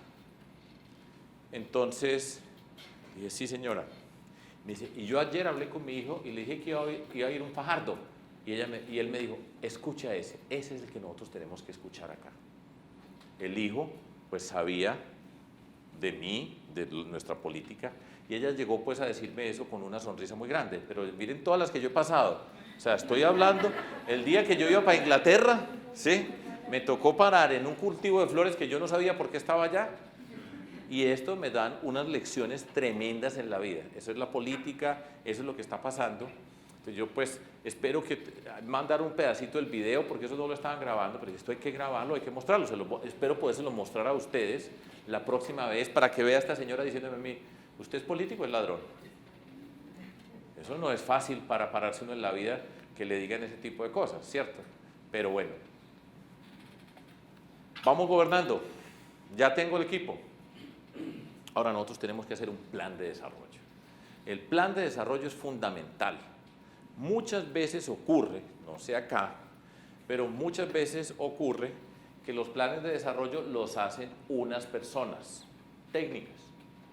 Muchas ya están en las administraciones y les toca hacer el plan de desarrollo, porque en la campaña política se hacen unas campañas con tal de ganar, se dice cualquier cosa, cualquier cantidad de cuentos, pero después cuando se llega al poder, pues tiene que hacer el plan de desarrollo, que es el programa de gobierno, lo tiene que convertir en un plan de desarrollo que además es para los 4 años. En Colombia son periodos de 4 años.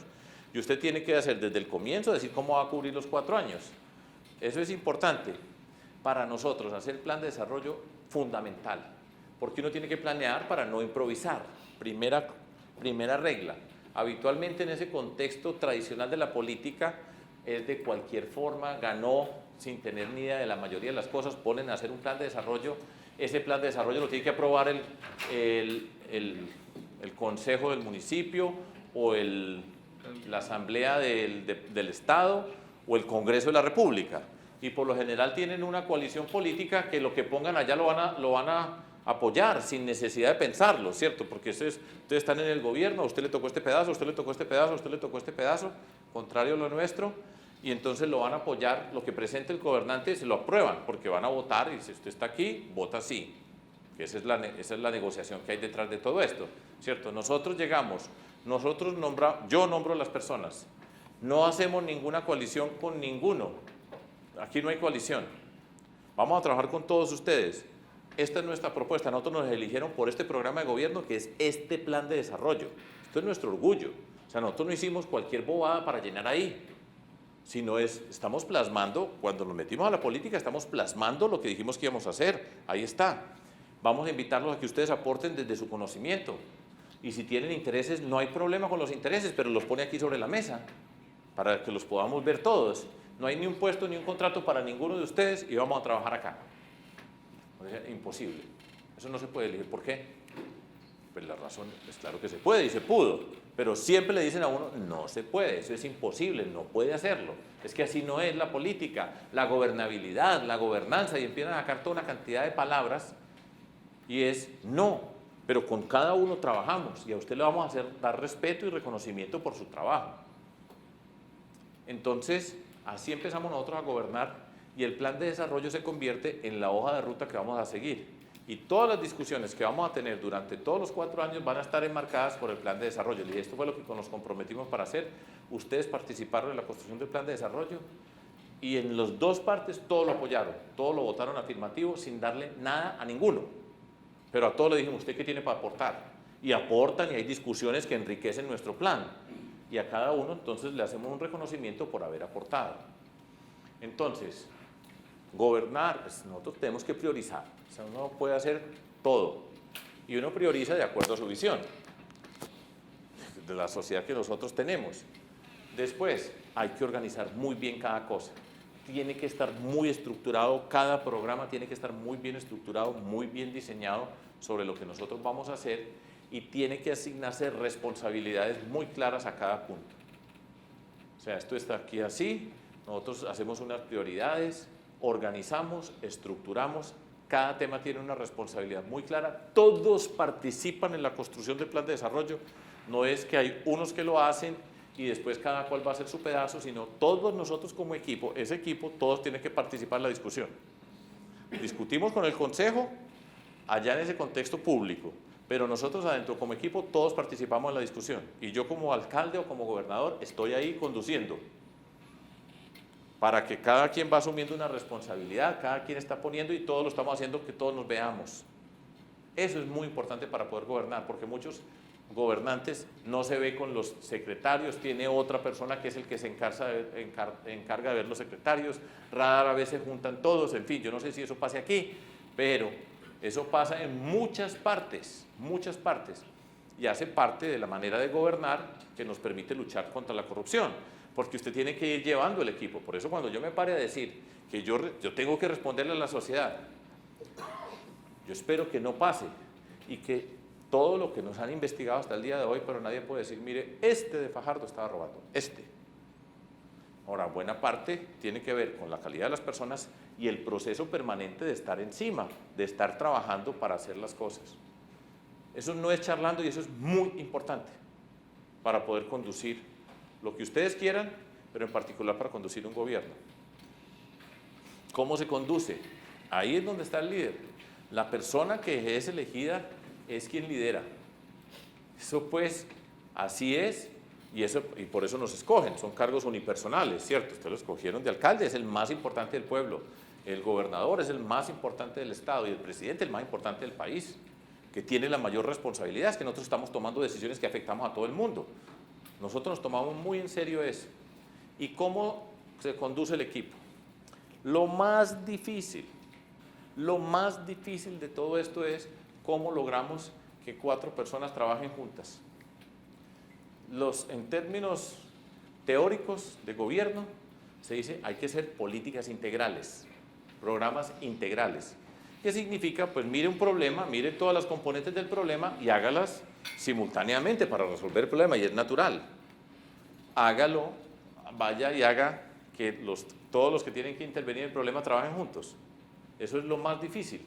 Pero por supuesto eso tiene que ver con la forma como nos escogimos, porque los escogió quien lidera, en ese caso yo.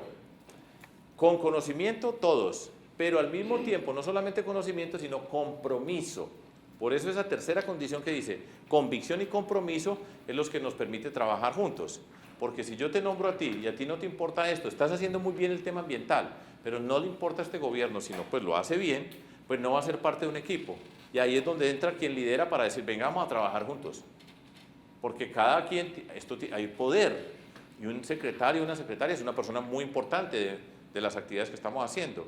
Y cada quien tiene su equipo al lado, y su equipo al lado pues tiene su líder. Y cómo somos capaces de trabajar juntos es de lo más difícil que hay para hacer en la gestión pública.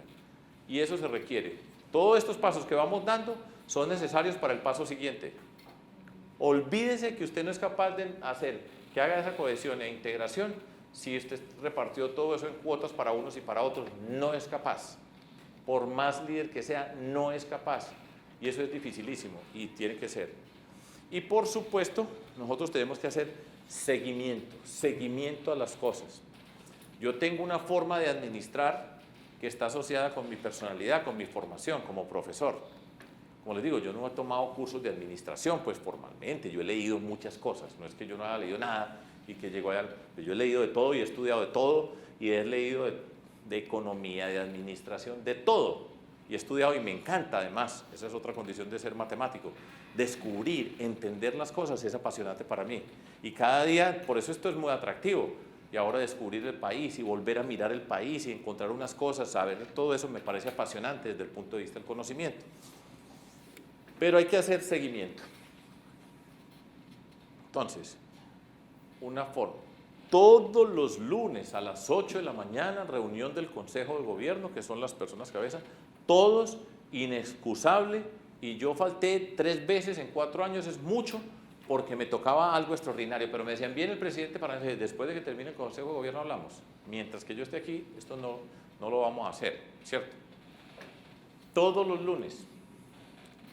Y nos íbamos a reunir y participábamos todos. Lo que yo hacía como profesor es, yo les ponía una tarea.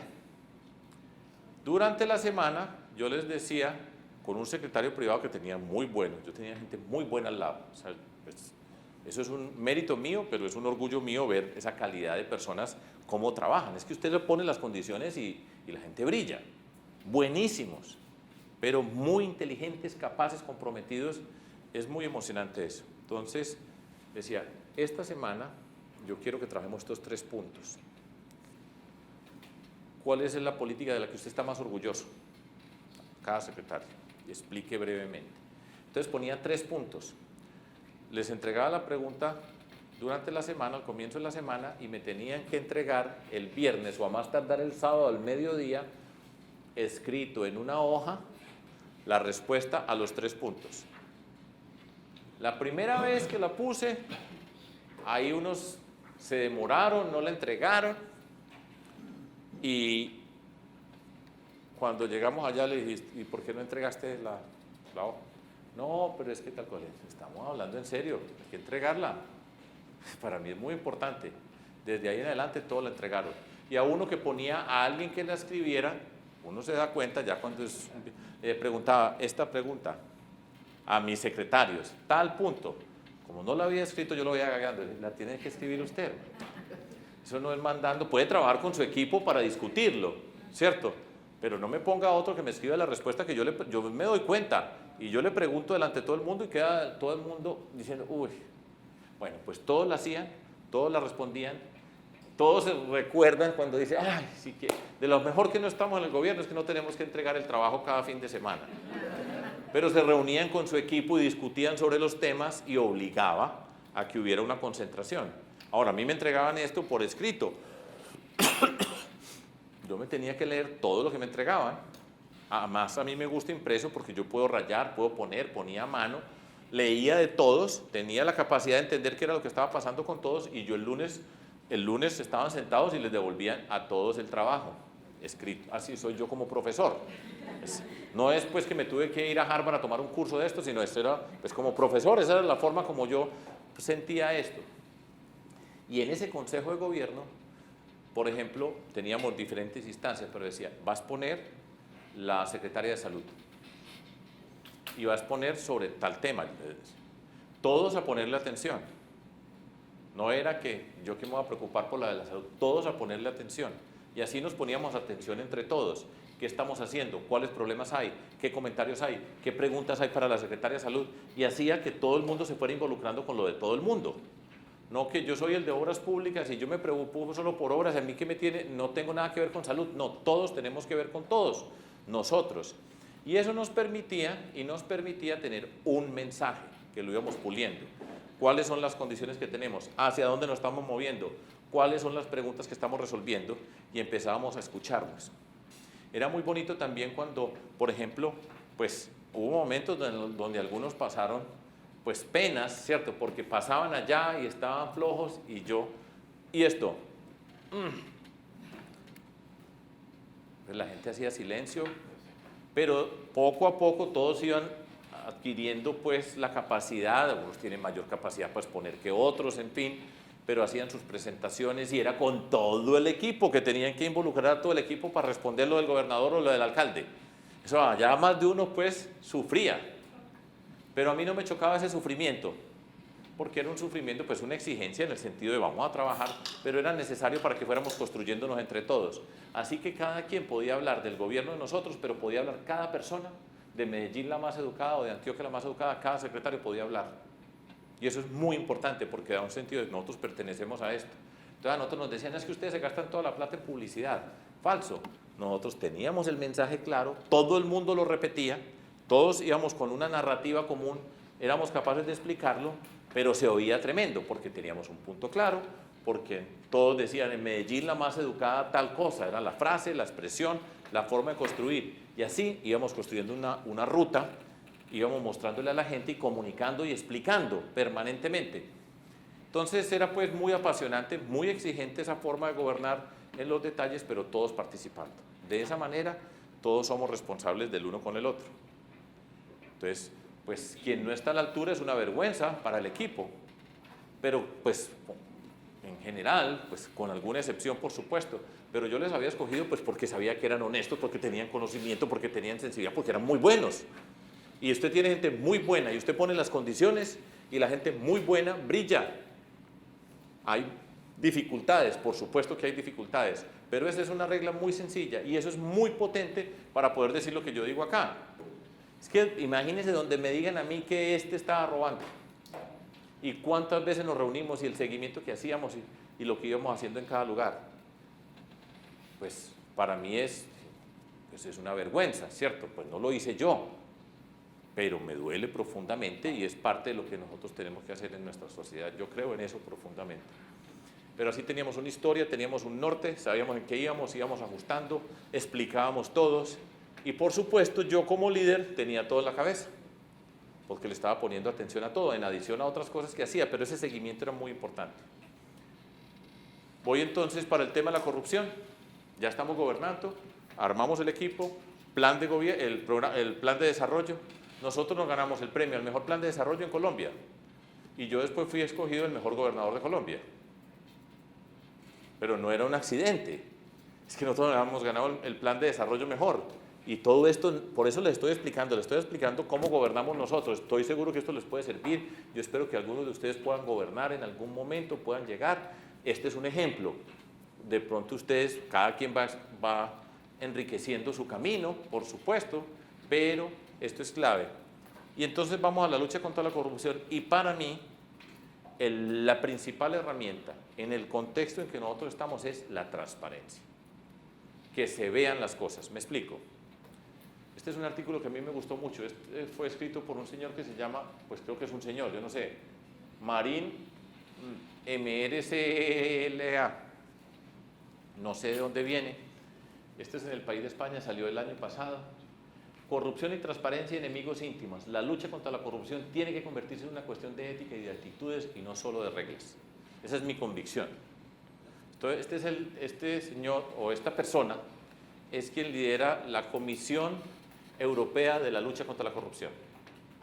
El artículo está allí, lo pueden leer, ustedes lo pueden buscar. Y tomo unos pedacitos del artículo de él que lo quería compartir con ustedes, lo he revisado. La lucha, lo leo. La lucha contra la corrupción exige 3 elementos esenciales, de eso no tengan la menor duda, estas son las para mí, estoy hablando de nuestra experiencia, 5 minutos ya acabo. Una voluntad política sostenida. Si no hay voluntad política de quienes están arriba, no hay lucha contra la corrupción. Es voluntad política, es decisión de la persona que está allá de entenderlo como un tema relevante en su sociedad. Los corruptos o los que están en ese mundo nunca lo van a convertir en un tema. Van a hablar de corrupción y van a poner cosas, pero no lo van a hacer. Una política anticorrupción estratégica, integral y coordinada. Tiene que tener unas política. Usted tiene la voluntad política y tiene una política para hacerlo dentro de su administración. Y el más alto nivel de transparencia posible en la vida política, administrativa y económica. Esas son las 3 fórmulas que él da, esas son las que yo creo y esas son las que nosotros, sin conocer esto, las hemos hecho todos los días dentro de nuestro trabajo. Por ello, la transparencia es el enemigo natural de la corrupción y del abuso del poder. Un alto nivel de transparencia en la dirección de los asuntos públicos y en el sector privado es primordial para prevenir la corrupción, como también lo es el derecho a expresar opiniones divergentes y la existencia de unos medios de comunicación realmente independientes. Pero la transparencia, entonces uno diseña políticas públicas, si usted tiene la voluntad política y tiene el plan, diseña políticas públicas para que haya transparencia. Es así de sencillo y así de complejo y así de profundo, pero es una decisión ética. Esa es mi convicción. Entonces aquí termina este mismo señor, esta misma persona.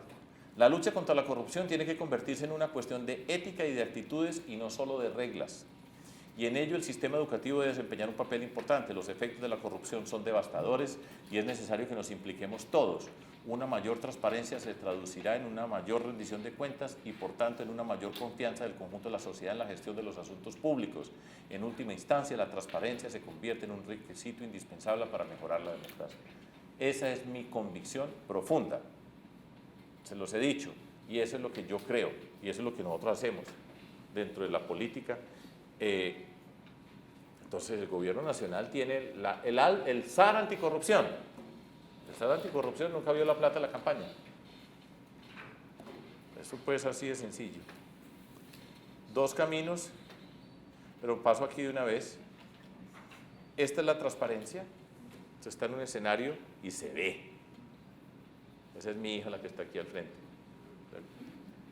Entonces, ese es lo que usted ve. Transparencia es que usted puede ver.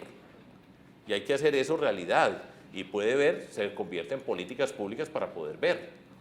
O usted está ahí y hay una pantalla en negro, ¿sí? Y usted no sabe qué hay detrás. Y ahí es donde está la corrupción. Es transparencia contra oscuridad. Y por eso la transparencia es esencial. Eso no quiere decir que no haya corrupción, no es suficiente. Pero es esencial y primordial tener la transparencia para que usted pueda ver y pueda mirar cada paso, cada movimiento, lo pueda analizar y puede decir. Pero cuando usted tiene enfrente la oscuridad, que además se diseña, la oscuridad se diseña también en lo público, pues no ve, usted no sabe qué está pasando detrás. Entonces termino con esto hoy. Entonces para mí hay 2 caminos. Está el de la transparencia y el de la oscuridad, el de la legalidad y de la corrupción. El fin justifica los medios, todo vale en contraposición con los medios justifican el fin. Y yo no tengo la menor duda, cuando usted entra a la legalidad es una condición ética, es una decisión política y es una acción administrativa. Y esto lo escribí yo hace años antes de ver estos artículos, porque era nuestra convicción, era nuestra forma de entender la sociedad. Eso no pasa por accidente. Nosotros nos metimos a la política por una convicción muy grande, por unos principios. Si usted actúa bajo esas condiciones, entonces usted vive en una sociedad donde el mérito hace parte de lo que nosotros somos. No es la rosca, la palanca, la forma como es en nuestra sociedad que depende del clientelismo de un político para ver qué oportunidad tienen las personas. Y cuando eso se pase así, con mérito, aparecen las oportunidades para todos. Se construye la esperanza. Y ese es el cambio que nosotros necesitamos en nuestra sociedad. Del otro lado está la corrupción, el fin justifica los medios, hay que ganar, hay que hacer esto para poder ganar. Cuando ganan así de esa manera, van a ver cómo van a gobernar, puestos, contratos, impunidad. Y para la mayoría de la gente, así es, esto no se puede, tiene que ser de esta manera y usted tiene que aceptar la corrupción como una forma de construir. Aquí termino hoy entonces, ya les he mostrado, perdón, y podemos hacer preguntas con mucho gusto, ya termino yo ahí. Y la próxima vez vamos a mirar una serie de acciones tomadas por nosotros en el poder. La primera, el gobierno, el equipo de gobierno. ¿Cómo va a gobernar? Eso está asociado con esto, si no, no lo hace. Y después una serie de medidas para ir haciendo desde nuestro diseño unas políticas que nos permiten ir avanzando en la transformación, asociadas con la transparencia. ¿Cuál fue tu legado después de tu gobierno en el Tokio y en Medellín?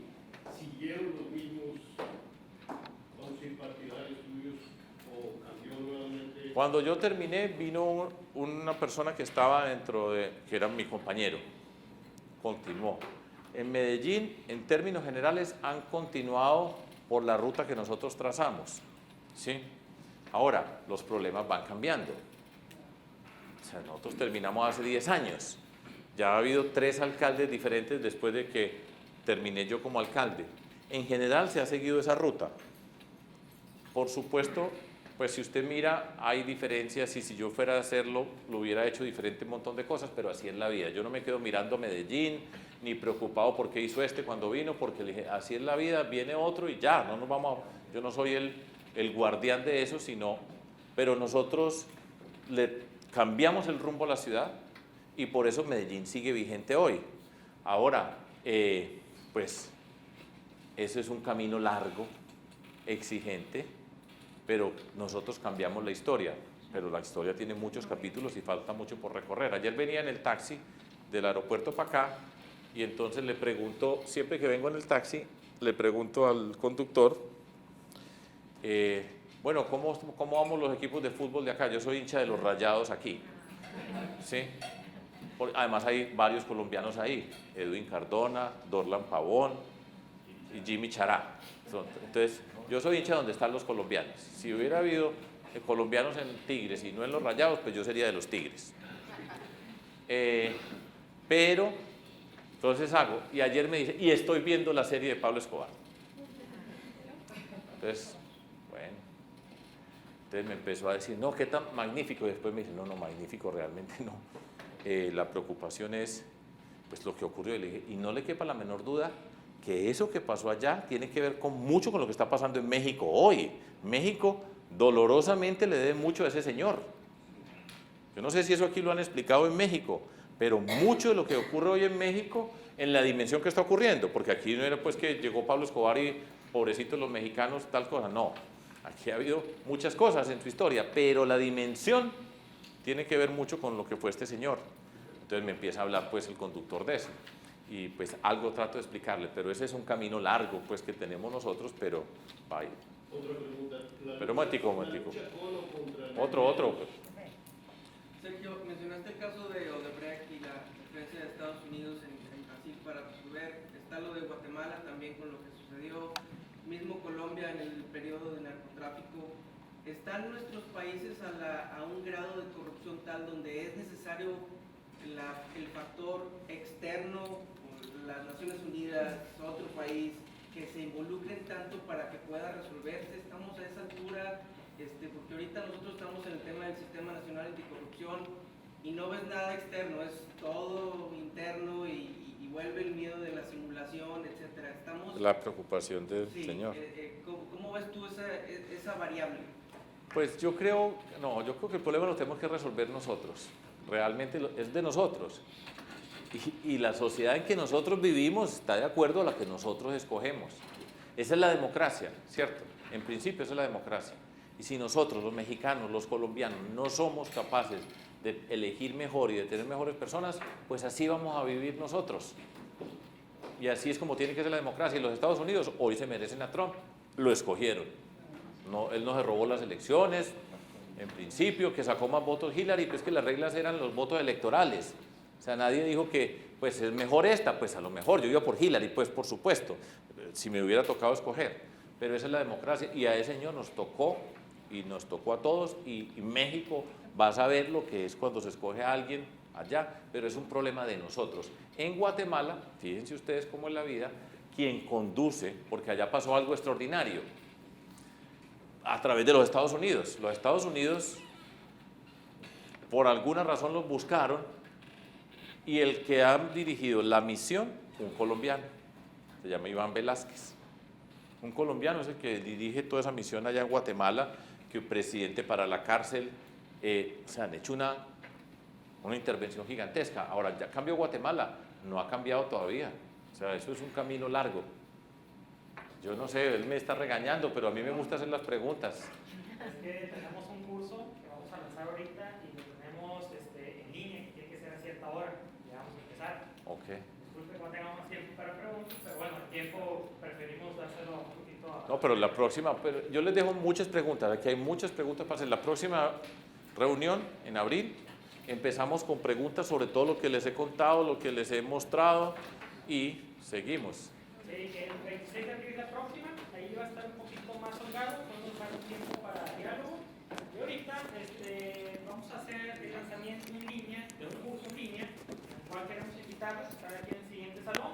Este curso es de Sergio Fajardo y de Laura Chinchilla, es sobre participación ciudadana y democracia. Lo pueden ustedes usar, tomar y bajarlo, y va a ser gratis, entonces ahorita vamos a dar algunos detalles de eso.